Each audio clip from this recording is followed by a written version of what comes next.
بسم الله الرحمن الرحيم. الحمد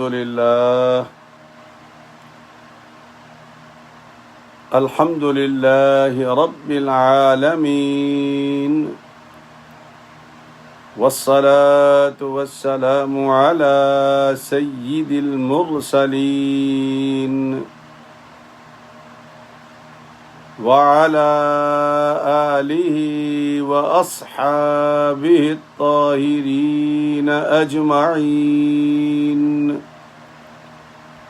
أما بعد، فأعوذ بالله من الشيطان الرجيم. بسم الله الرحمن الرحيم.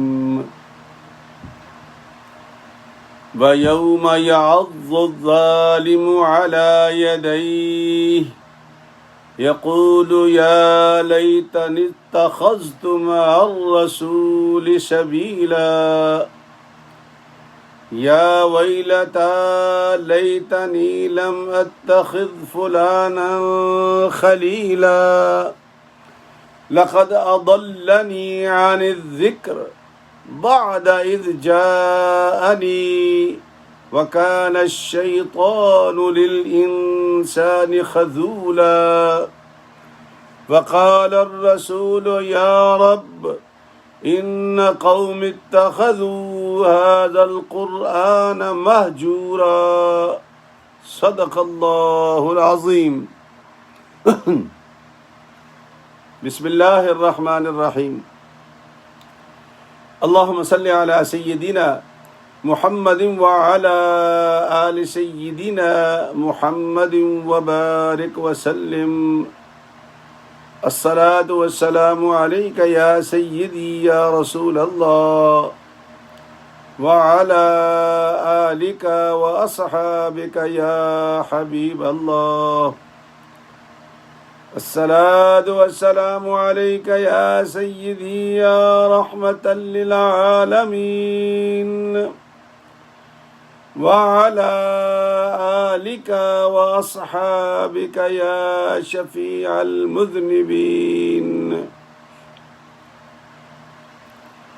انتہائی واجب الاحترام دوستو، بھائیو، عزیزو، عزیز بچوں، بہنوں اور بیٹیوں، السلام علیکم ورحمۃ اللہ وبرکاتہ. الحمدللہ، اللہ کی توفیق کے ساتھ سرکار دو عالم صلی اللہ علیہ وسلم کی نگاہ عنایت کے ساتھ ہمارا روزانہ درس قرآن کا سلسلہ جو ہم نے یکم رمضان کو شروع کیا تھا آج تک الحمدللہ جاری ہے، اور یہ سب توفیق خدا ہے، توفیق باری تعالی ہے. شیطان اور نفس دونوں پوری کوشش کرتے ہیں کہ کوئی بہانہ، کوئی چکر، کوئی الجھن ڈال دی جائے تاکہ اس سلسلے سے یہ لوگ باز آ جائیں. اور یہی ہمارا امتحان ہوتا ہے کہ ہم ان ہیلے ہتھ کنڈوں سے بچا کر اللہ کے پاک کلام سے جڑ جائیں. اور جوڑنے والی وہ ذات ہے، اگر اس کا کرم نہ ہو ہم نہیں جڑ سکتے. اس لیے اپنے ہر کام کا آغاز اور انجام اپنے اللہ کے سپرد کر دیا کرو کہ مالک ہم یہ چاہتے ہیں، ہماری یہ نیت ہے، اور تو نیتوں کو جانتا ہے، اب اس کو پھل پھول لگانے آپ کا کام ہے. قرآن مجید کی آج کی جو سورہ فرقان سے، جس کا نمبر 25 ہے، سورہ فرقان کا نمبر انڈیکس میں 25 ہے، سپارہ نمبر 19 ہے. 3-4 آیات پڑھی ہیں، چھوٹی چھوٹی ہیں. 27 28, 29 اور 30، سورہ فرقان 25 نمبر کی، سپارہ 19 اور آیات 27، 28، 29 اور 30۔ چونکہ یہ ہمارا مسلسل سلسلہ ہے، کوئی مضمون جوڑتا نہیں میں، نہ، جو سبق میں آ جاتا ہے وہ آپ کو پڑھ کے سنا دیتا ہوں۔ میں ہمیشہ ایک بات کہا کرتا ہوں، میرا کام آپ کو منوانا نہیں ہے میرے بھائی، میرا کام صرف بتانا ہے، باقی آپ کی مرضی ہے۔ پڑھے لکھے لوگ ہیں، سمجھدار ہیں، سوشل میڈیا بھرمار ہے، کسی بھی اچھا گوگل بادشاہ بھی موجود ہے، کچھ بھی چاہے آپ اس میں سے نکال لیں، لیکن پھر بھی استاد کی ضرورت ہوتی ہے۔ اور بالکل ایسے ہی جیسے آپ گاڑی کی تربیت لے لیں کہ اسٹیئرنگ کہاں ہے، آئل کہاں پڑتا ہے، چلتی کیسے، ساری آپ لے لیں اس سے۔ اب آپ عالم ہو گئے، ریٹن آپ نے پاس کر لیا، لیکن اب کیا ہوتا ہے، ٹیسٹ ہوتا ہے کہ واقعی جو تم نے پڑھا ہے اس کو تم عمل کر سکتے ہو، اس کو ٹیسٹ کہتے ہیں۔ تو آپ کا کیا خیال ہے یار، ایک معمولی لائسنس لینے کے لیے ریٹن ٹیسٹ کے بعد ہمارا عملی ٹیسٹ ہوتا ہے جو اکثریت فیل ہو جاتی ہے۔ مارکت الآراء ڈرائیور میں نے فیل ہوتے دیکھے ہیں۔ تو اس کا معنی یہ ہے کہ عمل بہت ضروری ہے۔ قرآن کریم کی آج کی آیات ہے نا، وہ اسی موضوع پر ہے، خود قرآن پاک بیان کر رہا ہے۔ پہلی آیت ہے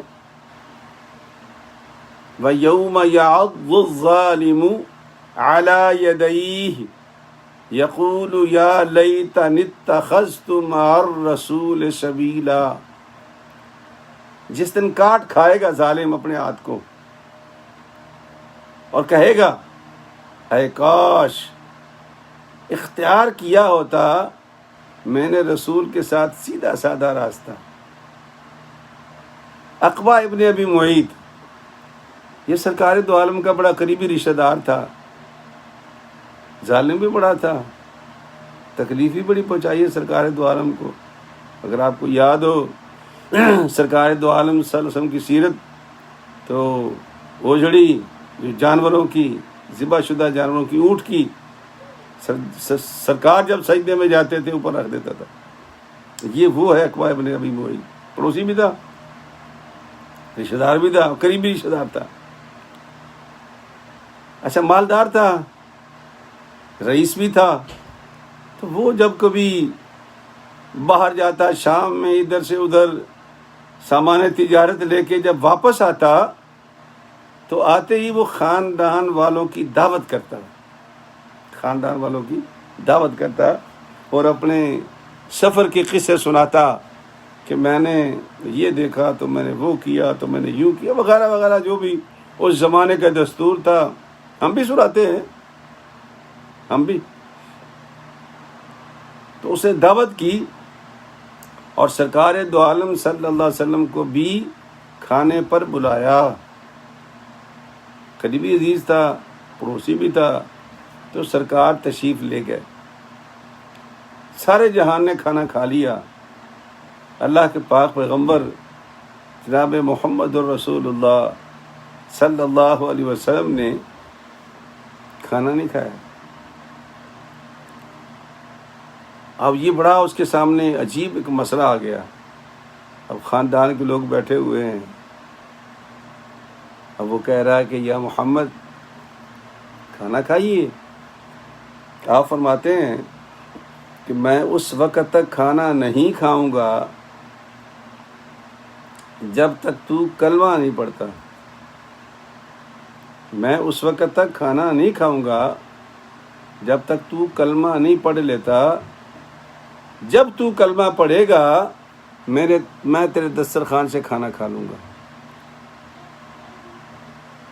اب وہ اتنے لوگ بیٹھے ہوئے ہیں، خاندان کے سارے افراد بیٹھے ہوئے ہیں۔ اب یہ بڑی عجیب سی بات تھی کہ کوئی بندہ اس کے دسترخوان سے کھانا نہ کھائے۔ اور بغیر کھائے وہ جانے نہیں دینا چاہتا تھا.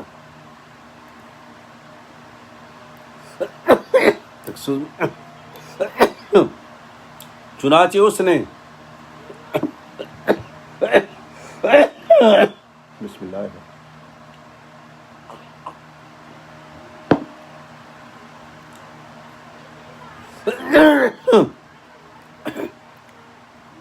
اچھا میں اکثر بتاتا ہوں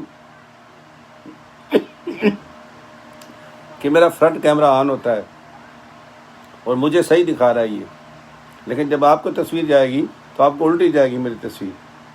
میں دائیں ہاتھ سے پکڑا، یہ انگوٹھی میرے دائیں ہاتھ میں ہے، لیکن جب میں پانی پیتا ہوں تو لگتا ہے میں بائیں ہاتھ سے پانی پی رہا ہوں. تو اکثر لوگ کنفیوز ہو جاتے ہیں، یار عجیب مفتی صاحب ہیں، یہ پانی بائیں ہاتھ سے پیتے ہیں. میں بائیں ہاتھ سے نہیں پیتا، یہ سارا کیمرے کا کمال ہے. فرنٹ کیمرہ ہمیشہ جو مجھے دکھا رہا ہے آپ کو اپوزٹ دکھائے گا، تو اس لیے آپ محسوس نہ کیا کریں. تو عقبہ ابن ابی معیط نے سوچا کہ میرا سارا خاندان اکٹھا ہے اور ایک آدمی اگر میرے دسترخوان سے بغیر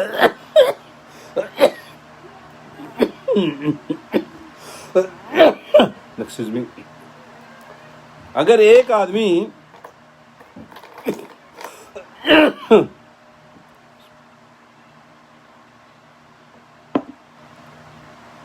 میرے دسترخوان سے بغیر کھائے چلا جائے تو یہ میرے لیے تو ٹھیک نہیں ہے، میری تو ناک کٹ جائے گی. اب اس کو خیال آیا کہ چلو کلمہ پڑھ لیتا ہوں، اگر قابو آ گیا تو سبحان اللہ، نہ آیا تو ماشاء اللہ. تو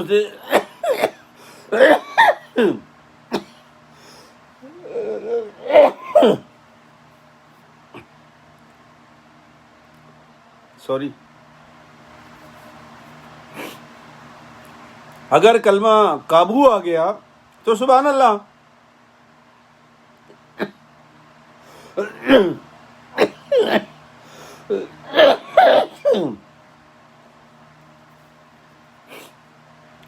اور اگر نہ قابو آیا تو ماشاء اللہ. یہ اس نے سوچ کر کے کلمہ پڑھ لیا. سرکار دو عالم صلی اللہ علیہ وسلم نے کھانا کھا لیا. سرکار دو عالم صلی اللہ علیہ وسلم نے کھانا کھا لیا، کلمہ پڑھ چکا تھا. سرکار واپس تشریف لے گئے. اس کا بہت قریبی دوست تھا ابی ابن ابی خلف. ایک تو سرکار کے صحابی تھے نا ابی ابن کعب، وہ اور ہے. یہ تھا ابی ابن ابی خلف، یہ سرکار کا دوست تھا. دو بھائی تھے، ان میں ایک یہ تھا، یہ ان کا بہت قریبی دوست تھا. اس کو جب پتہ چلا اوئے عقبہ نے تو کلمہ پڑھ لیا، تو وہ ان کے گھر پہنچا. کہا عقبہ جو بات میں نے سنی ہے وہ صحیح ہے، تم نے کلمہ پڑھ لیا ہے؟ تو عقبہ نے کہا ہاں مجبوری تھی، وہ کھانا نہیں کھا رہا تھا اور اتنے لوگ بیٹھے ہوئے تھے. میں نے کہا یار یہ تو اچھی بات نہیں ہے کہ میرے دسترخوان سے ایک آدمی کھائے بغیر اٹھ کے چلا جائے. تو میں نے کھانا کھا لیا، میں نے کلمہ پڑھ لیا، اس نے کھانا کھا لیا. تو اب کیا پروگرام ہے؟ میرے ساتھ دوستی رکھنا چاہتے ہو یا نعوذ باللہ محمد کے ساتھ ساتھی بننا چاہتے ہو؟ اس نے کہا کہ گنجائش کو نکل سکتی ہے. اس نے کہا گنجائش یہ ہے کہ آج کے بعد اگر تو واپس آ جائے تو ہماری دوستی مدتوں چلے گی، بچپن سے ہے، ہمیشہ رہے گی.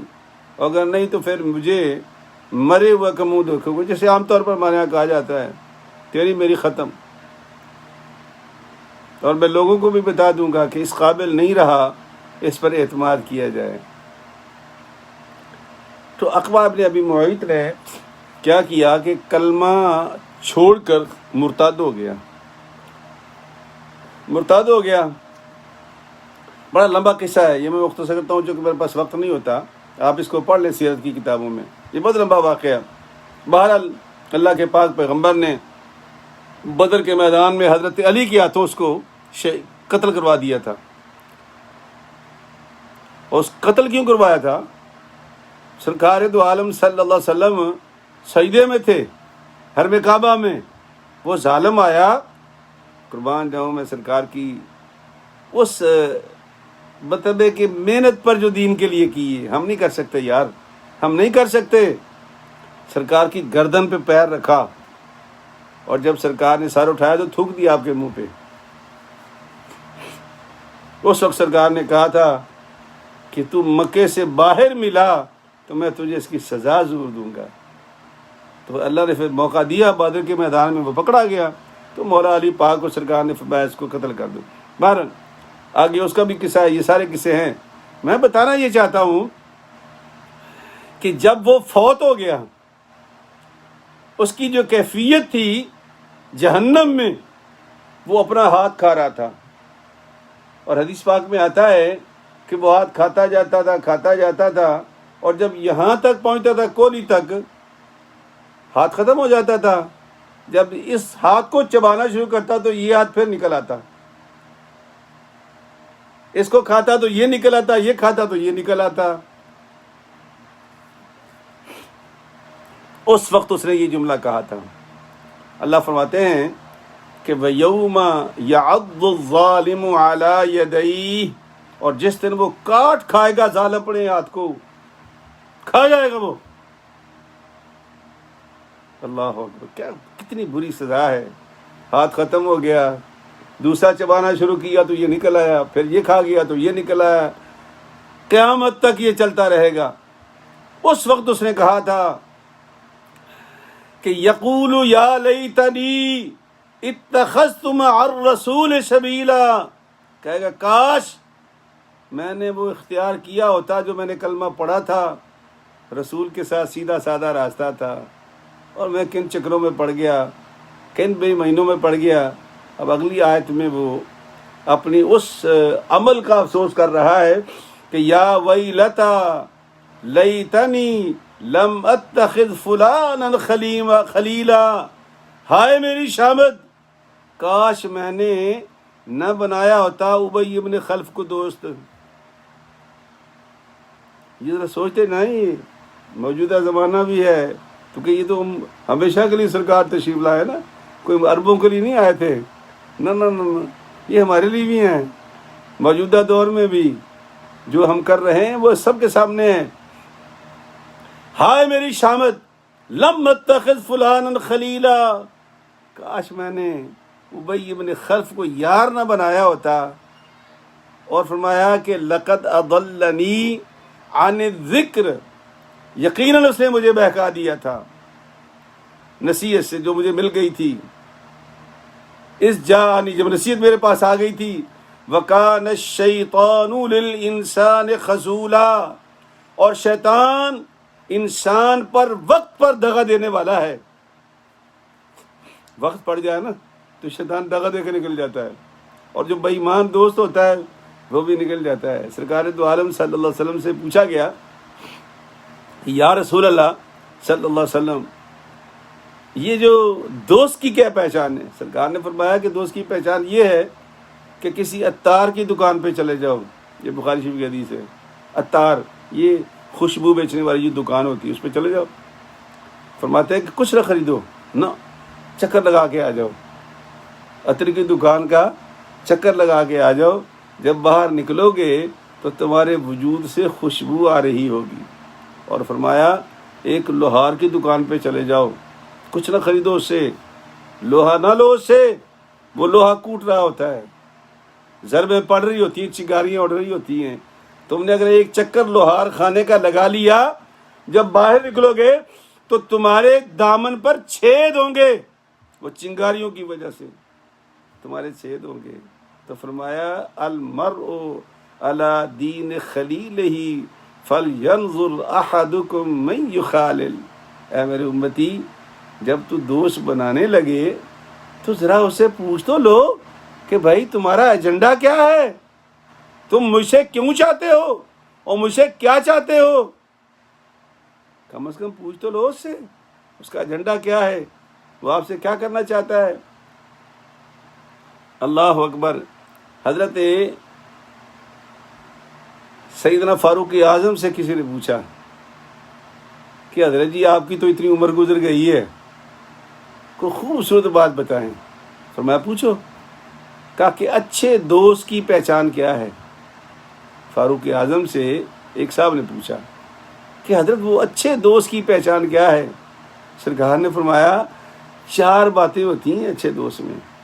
وہ ذہین ہوگا، کند ذہن نہیں ہوگا۔ اچھا دوست ذہین ہونا چاہیے، کند ذہن نہیں ہونا چاہیے۔ اور دوسری جو ہے اس کے اندر وہ مخلص ہونا چاہیے۔ اور مخلص کی ایک زمانے میں گوجرا منڈی ضلع لائل پور زمانے میں تھا، بعد میں فیصل آباد ہو گیا، ٹیچر ہوا کرتا تھا۔ تو میرا ایک شاگرد مجھے لے کے چلا گیا اپنے سسرال لائل پور شہر میں، ان کی سونے کی دکان تھی۔ اب اپنے سسر سے میرا تعارف کرا رہا ہے کہ چچا جان یہ جو استاد جی ہیں نا یہ بڑے ہی مفلس آدمی ہیں۔ آج بھی مجھے یاد ہے اسے ایک مرتبہ کہا استاد جی چچا جان یہ بڑا مفلس آدمی ہے۔ جب تیسری مرتبہ کہا تو میں نے کہا کہ سر یہ بچہ جو ہے نا یہ اصل میں کہنا یہ چاہ رہا کہ یہ بڑے مخلص آدمی ہیں، مفلس نہیں، کیونکہ مفلس کا معنی تو وہ سمجھ گئے شاید چندہ لینے آیا مجھ سے۔ مخلص ہونا چاہیے، مفلس نہیں۔ اور مفلس کون ہوتا ہے؟ جس دامن میں کوئی اچھائی نہ ہو، ہر وقت کاریگری اس کے دماغ میں چل رہی ہو۔ بڑے کاریگر لوگ دیکھے ہم نے زندگی میں، سبحان اللہ۔ تو کیا ہو؟ مخلص ہو۔ اور تیسری بات آپ نے کیا فرمائی کہ ہمدرد ہو۔ موقع آ جائے، محل آ جائے، شیطان تو بھاگ جاتا ہے نا چھوڑ کے، لیکن جو مخلص اور ہمدرد دوست ہوتا ہے وہ موقع چھوڑ کے نہیں جائے گا، اپنی جان پہ کھیل جائے گا لیکن تمہیں بچائے گا۔ وہ کوئی الزام آئے گا اپنے سر لے لے گا، تمہیں بچا جائے گا۔ اور چوتھی بات جو حضرت فاروق اعظم نے فرمائی نا، فرمایا کہ اس کے بعد جب تم بیٹھو نا تو وہ تمہیں نیکی کی تلقین کرے، چوری چکاری لچر لفنگی یہ چیزیں کی تلقین نہ کرے ان چیزوں کی، بلکہ کیا کرے کہ یار آج تم نے نماز کتنی پڑھی ہے، آج نفل تم نے کتنے پڑھے ہیں، آج تم نے قرآن کتنا پڑھا ہے، یہ باتیں کرے، وہ آپ کا مخلص دوست ہے۔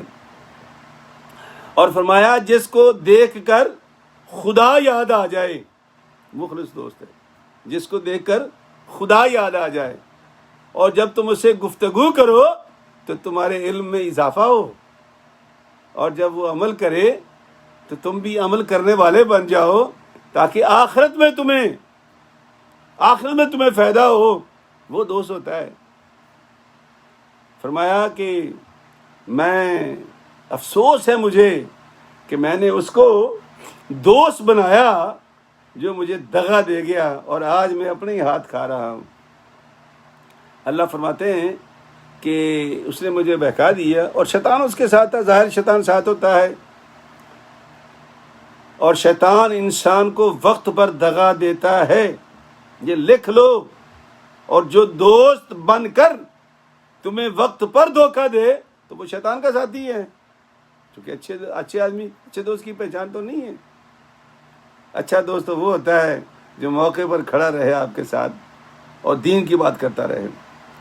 پھر اللہ کا کریم فرماتے ہیں یہ اس زمانے میں کی بات ہے، اب بھی یہی بات ہے، بڑا فرق ہے، مطلب زمانہ بدل گیا ہے، ہم بدل گئے ہیں، زمانہ تو اسی طرح کا چل رہا ہے، لیکن ہم لوگ وہی ہیں، شکلیں بدل گئیں، نام بدل گئے۔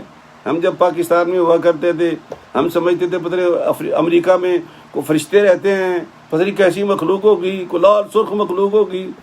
جب ہم یہاں آ گئے 32 سال ہو گئے یہاں آئے ہوئے، ہم نے کوئی فرق نہیں دیکھا، نام بدل گئے ہیں، لباس بدل گیا ہے، جگہ بدل گئی ہے، آتے ہیں آج بھی وہی سب انسانوں کی ایک جیسی ہے، نہیں بدلتے، دن بدن ایک ہی رہتا ہے، صرف ہم اپنی عادات بدل لیتے ہیں۔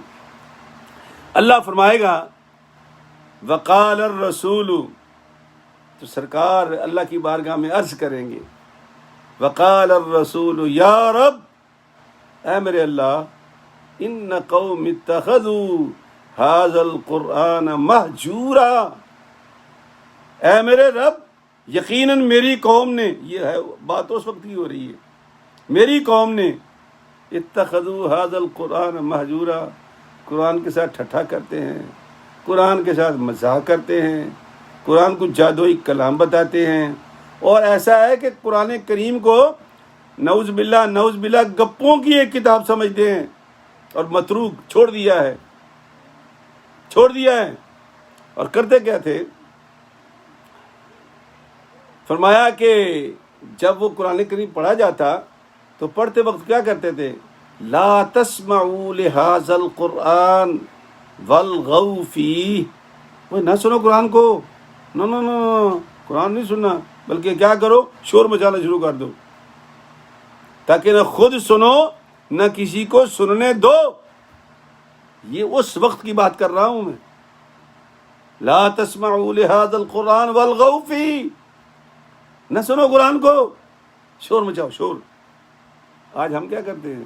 اونچی اونچی گانے لگا دیتے ہیں تاکہ قرآن کو ہی نہ سنے، ڈرامے لگا دیں گے، اونچی اونچی گپے لگا دیں گے، جوکے لگا دیں گے تاکہ قرآن نہ سنے کوئی بھی۔ کام تو وہی ہم بھی کر رہے ہیں، بلکہ سرکار دو عالم صلی اللہ علیہ وسلم کے ایک حدیث پاک ہے، اللہ کا نبی فرماتا ہے کہ من تعلم القرآن وعلق مصحفہ لم یتعاہدہ ولم ینظر فیہ، سرکار فرماتے ہیں کہ جس نے قرآن پڑھا، سیکھ لیا قرآن پڑھنا، چونکہ ضروری نہیں ہوتا کہ عربوں کو قرآن آتا ہو۔ میرا بیٹا حافظ عتیق الرحمان، میں اس میں بیٹھا ہوا تھا، اس میں جنت کیا اس کو کہتے ہیں جی، ریاض الجنہ میں، تو یہ مجھے سپارہ سنا رہا تھا، تو ایک عرب میرے پاس آ کے بیٹھ گیا، سنتا رہا اور ہوتا رہا، تو میں سمجھا بھی اس کو بڑا لطف آ رہا ہے کہ ہم اجمیوں کا قرآن سن کے، تو لطف خیر سے آ رہا تھا، چونکہ اس کی تجوید قرآن بہت اچھی ہے حافظ عتیق الرحمان کی۔ اس کے بعد میں نے کہا کہ تو کیوں رو رہے تھے؟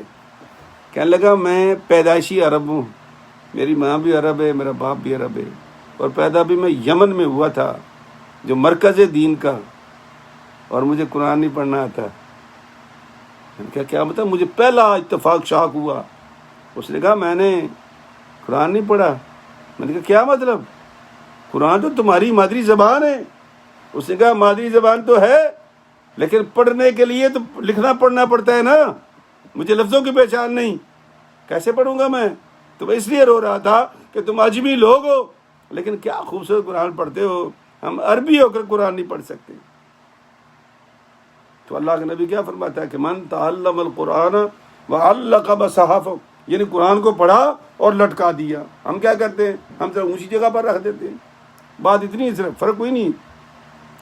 لم یتعاہدہ ولم ینظر فیہ، نہ تو تلاوت کی پابندی کرتے ہیں اور نہ ہی اس کے اندر جو احکام ہیں ان پر عمل کی کوشش کرتے ہیں۔ اللہ کے نبی فرما رہا ہے صلی اللہ علیہ وسلم، ہم نہیں کرتے۔ تو پھر فرمایا کہ جاء یوم القیامت معلقا بہ، قرآن آئے گا قیامت کے دن بندے کے ساتھ اسے گلے میں قرآن لٹکا ہوا ہوگا۔ مسلمان ہے نا، قرآن پڑھا تھا اس نے، اس کے گلے میں لٹکا ہوگا۔ یقول یا رب العالمین، قرآن پڑھے گا کہ اے اللہ، اے میرے رب، ان عبدک ھذا، تیرا یہ بندہ جس کے میں گلے میں لٹکا ہوا ہوں، اتخذونی مہجورا، مجھے پڑھ کے اسے پر سے پچھ ڈال دیا تھا، دوبارہ کھول کے دیکھا ہی نہیں، نہ میرے کسی تلاوت کی پابندی کی ہے اور نہ کسی حکم کو مانا ہے، مجھے چھوڑ دیا تھا۔ ھذا القرآن مہجورا، فرمایا فقض بینی و بینہ، اے اللہ اب تو فیصلہ کر دے میرے اور اس کے درمیان، قرآن نالش کرے گا۔ اور سرکار نے کیا فرمایا؟ وقال الرسول یا رب، اے میرے اللہ، اے میرے اللہ، ان قوم اتخذوا ھذا القرآن مہجورا، اور کاموں میں پڑے رہے، اور کاموں میں پڑے رہے، لیکن قرآن کریم کو چھوڑ رکھا تھا۔ آج ہماری کیا حالت ہے یار، ناراض نہ ہونا مجھ سے، ہماری کیا حالت ہے. آپ ایک شوشہ چھوڑ دو ابھی سوشل میڈیا پر، تو آپ کے ڈھیروں لائکس ڈسلائک آ جائیں گے، آپ کا صفحہ بھر جائے گا. اور کوئی اچھی بات لکھ دو کوئی پڑھنا بھی گوارا نہیں کرتا، اور قرآن کی آیت لکھ دو کوئی توجہ ہی نہیں کرتا، نہ غور کرتا نہ لائک ہوتا کہ 2-4 ٹوٹے پھوٹے میرے جیسے بڈھے کوئی لکھ دیں تو لکھ دیں، بغیر کوئی نہیں پوچھتا. یہ قرآن سننے والے، یہ جیسے میں درس قرآن دے رہا ہوں مسلسل 4-5 مہینے ہو گئے مجھے دیتے ہوئے، میرے وہی جو ساتھی آپ جیسے دوست ہیں انہوں نے میرے اس چینل کو سبسکرائب کیا ہے تاکہ جو میں درس فیس بک پہ وہ یوٹیوب پہ چلا جاتا ہے. تو میں نے ان کی آسانی کے لیے بنا دیا تھا، چونکہ مجھے اکثر دوست کالے کرتے ہیں کہ مصعب وہ دوبارہ لگا دیں آپ، تو بس اگر میرے پاس وقت نہیں ہوتا تو میں نے یوٹیوب پہ چینل بنا دیا، تو میرا یہ فیس بک کا درس یوٹیوب پہ چلا جاتا ہے. مفتی عبدالرحمن قمر انگریزی میں لکھے میرا چینل آ جاتا ہے، 100 درس میرے پڑے ہوئے ہیں. آپ خود جا کے دیکھ رہے ہیں میرے ساتھ کتنے بندے ہیں جنہوں نے سائن کیا ہے. کیوں؟ اس لیے کہ ہماری جو ترجیحات ہیں وہ بدل گئی ہیں. ہماری ترجیح قرآن نہیں ہے، ہماری ترجیح ہے دنیا کی چکا چوند اور شیطانی کام. اور شیطان نہیں چاہتا کہ یہ لوگ قرآن کریم پڑھیں اور قرآن سیکھیں، مگر نہ یہ آیتیں کون سنائے گا آپ کو کہ اللہ پاک کیا فرماتے ہیں قرآن کریم کے اندر، سرکار دو عالم نے کیا کہا تھا اللہ کی بارگاہ میں، کون سنائے گا آپ کو؟ بھائی سنو گے تو کوئی سنائے گا نا. جب آپ نے سننا ہی نہیں، دیکھنا ہی نہیں، پڑھنا ہی نہیں، قرآن لٹکا رہے گا، قرآن جزدان میں پڑا ہوا اوپر پڑا رہے گا، اور اللہ خیر چل رہا، تو میرے دوست، میرے بھائی، میرے عزیز، میرے بچے، اپنے آپ کو قرآن کریم سے جوڑنا شروع کر دو. اس لیے کہ یہ زندگی بہت مختصر ہے، بہت مختصر ہے. اتنی مختصر ہے کہ سرکار نے فرمایا تھا یہ 2 انگلی دیکھ رہے ہو میری، اس کے اندر جو یہ نظر آ رہا نا تمہیں خرا تھوڑا سا، فرمایا میرے اور قیامت کے دربار اتنا فرق ہے. تو کتنی قریب ہے یہ. تو اللہ تبارک و تعالیٰ بھائی ہمیں یہ بات سمجھنے کی توفیق عطا فرمائے. میں معذرت خواہ ہوں کہ تھوڑی کھانسی آج ہو گئی کسی وجہ سے، اللہ تعالیٰ مجھے صحت دے اور آپ لوگوں کو بھی صحت دے. اور ہمارا ایک درویش ابھی تک ہسپتال میں پڑا ہوا ہے اشتیاق لالا، اس کے لیے بھی خاص دعا کر دیں کہ اللہ تعالیٰ اس کو بھی صحت کاملہ عاجلہ دے. اور بھی جتنے بیمار ہیں تو آج پھر دوبارہ ایک مرتبہ اس کو آخری مرتبہ دعا جنازہ کو ہم کر لیتے، ریویو کر لیتے ہیں، تاکہ وہ پڑھنے کے بعد پھر کل سے انشاءاللہ کوئی اور چیز شروع کریں گے. تو وہ اللہم اغفر لحینا ومیتنا وشاہدنا وغائبنا وصغیرنا وکبیرنا وذکرنا وانثانا. اللہم من احییتہ منا فأحیہ علی الاسلام ومن توفیتہ منا فتوفہ علی الایمان. تو یہ آپ کی جنازے کی دعا ہے. کل انشاءاللہ اس کا پھر ترجمہ دیکھ لیں گے، پرسوں پھر کو اور شروع کر دیں گے. اللہ تعالی ہمارا حامی و ناصر ہو. آمین. السلام علیکم ورحمۃ اللہ وبرکاتہ.